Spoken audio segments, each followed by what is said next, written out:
Welcome to the banker lamp. Please enjoy the video. You already have your background clip in the timeline. Now add the green screen take above it. Tap the plus icon, select your green footage, and choose the overlay button. Pick picture-in-picture, then drag the overlay to align timing. This establishes the composite.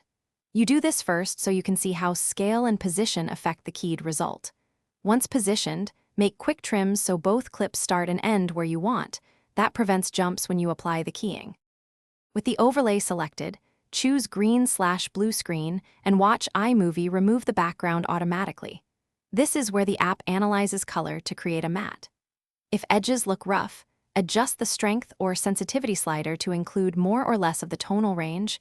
That reduces halos.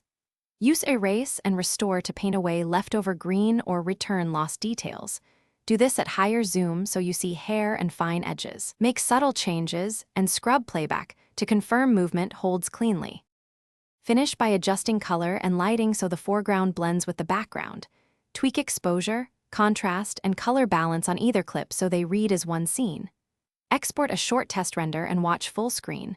Look for jitter, green spill, or transparency holes. If you see spill, reduce green saturation on the background or apply slight tint to the foreground to neutralize edges. If the key is messy, reshoot with flatter. More even lighting and higher contrast between subject and backdrop. That solves most stubborn problems. Thanks for watching. If this was helpful, leave a like and consider subscribing. See you next time.